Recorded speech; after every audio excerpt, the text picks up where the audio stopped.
Its and my inheritance without thinking a lot about religion and worrying a lot about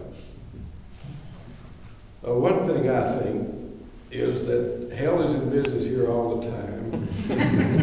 Heaven too, or we couldn't stand it. A letter to Ed McClanahan. Dear Ed, I dreamed that you and I were sent to hell.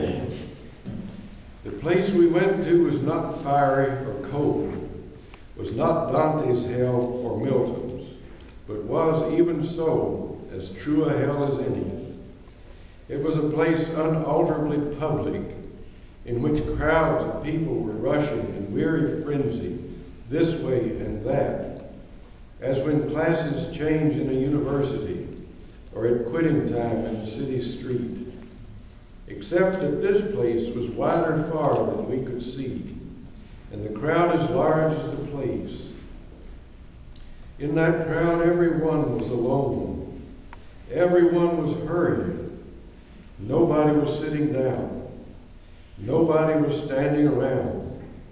All were rushing so uniformly in every direction, so uniformly frantic, that to average them would have stood them still.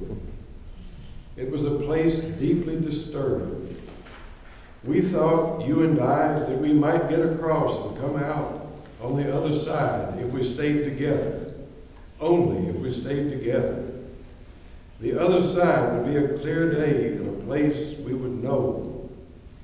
We joined hands and hurried along, snatching each other through small openings in the throng. But the place was full of dire distractions, dire satisfactions.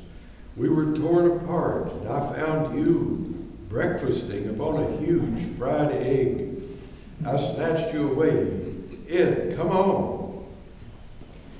And then, still susceptible, I met a lady whose luster no hell could dim. She took all my thought, but then, in the midst of my delight, my fear returned. Oh, damn it all, where's Ed? I fled, searching, and found you again. We went on together. How this ended, I do not know. I woke before it could end. But, old friend, I want to tell you how fine it was. What a durable nucleus of joy it gave my fright to force that horrid way with you. How heavenly, let us say, in spite of hell. P.S. Do you want to know why you were distracted by an egg and I by a beautiful lady? That's hell.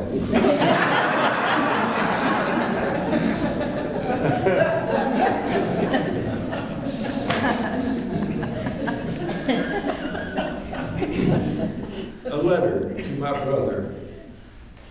Dear John, you said, treat your worst enemies as if they could become your best friends. You were not the first to perpetrate such an outrage, but you were right. Try as we might, we cannot unspring that trap. We can either befriend our enemies or we can die with them in the absolute triumph of the absolute horror constructed by us to save us from them. Tough, but all right, our Mary said, we'll be nice to the sons of bitches.